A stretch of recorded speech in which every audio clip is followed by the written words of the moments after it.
holidays, many of our routines go out the window. One mother joins us to talk about how she handles her family's activities during the holiday season. Joining me is Ashley Justice, a mother of 3 from Putnam County. Hi Ashley, thank you for being here. Thank you for having me. Well, I know it is a challenge during the holidays, and it's very challenging. So difficult because we just wanted to change everything, don't stick to our routines, which we've talked about earlier in the show, but we do need to stick to the routines for lots of good reasons. Can you tell me about your family situation? I can. My family has very unique dietary needs. I myself have had gastric sleeve surgery. I've lost 180 pounds and I have 70 to go. I have one child who is overweight and battles high cholesterol. I have one child who is underweight and requires an appetite stimulant to even maintain his weight. So I have to plan and prepare to keep our dietary needs in order, especially through the holidays. Wow, and I know that's challenging situations, yes. But taking charge of it, that's the key. Yes. And it sounds like you've done that, and I know we're going to talk about some really great things here.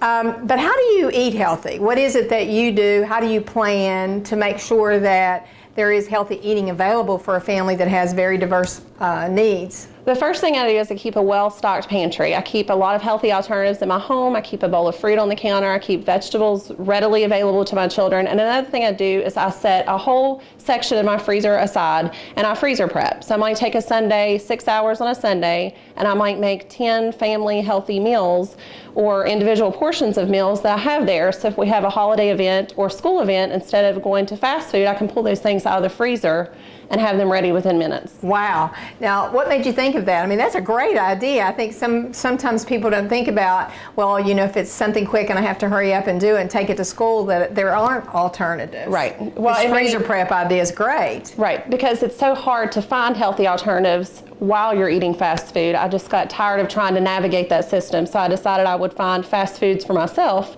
that I could make myself, control what was in them, and control what they were eating. Wow. Do you do it every week? I mean, you do this just periodically? You know you've got your freezer stocked. Yes, if I'm making a pot of chili, I will make a huge pot of chili and I will freeze it in individual portions, maybe 10 small portions, and I will have that just ready all of the time. I love that idea. I think that's great. I think our viewers would definitely be interested in learning about that, and that makes a lot of sense. Now, I know to do that you have to go shopping, right? You do. And you have to plan. You do. We've talked earlier about the importance of planning and not just going shopping and picking things off the shelf. Tell me how you do it.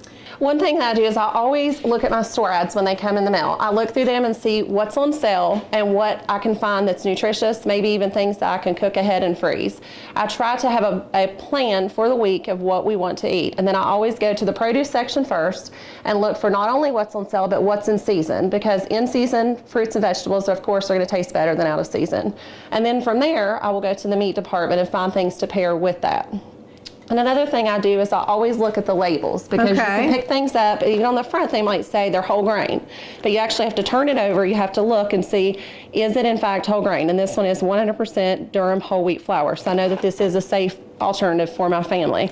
And at the beginning of our nutritional changes, they were not happy with this. So what I did was half whole grain and half white. When I made spaghetti, I just kind of started to slowly transition them. And even with my stuffing for the holiday, I can do half whole grain and half white, so that my guests don't necessarily notice that they're getting whole grains. Well, that's a great idea. And I think when you're dealing with kids, that's probably something important to think about. I mean, you're actually changing the way they do things, what they're eating, and you certainly want to make sure that they eat it. Yes. And so the key to eating it is liking it well enough. I mean, we've got some great stuff that we have shown on the show already about, you know, good tasting things for kids to eat. But I do think it's important to reemphasize looking at the label. Yes. You know, I think that there's probably some false advertisement that goes on. There's a lot of false advertisement. And a smart mother like you, looking at the label really should inspire us to really think a little bit more about that when we all go to the grocery store, think about shopping for our families and in particular for our kids.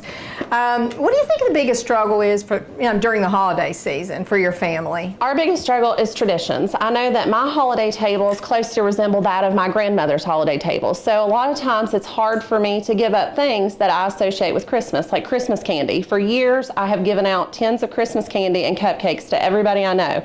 Well, people still expect that. So the first year I had my surgery, I said, no, I can't resist it. It's going to derail me. I'm not going to do it.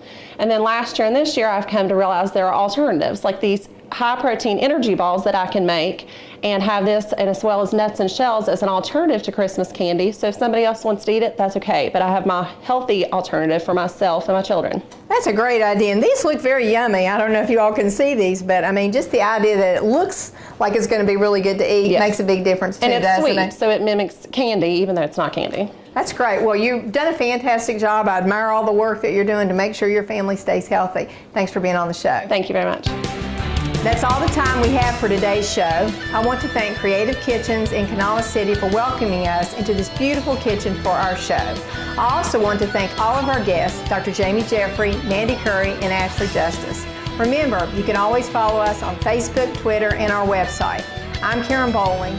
Thank you for watching The State of Health here on the Library Television Network.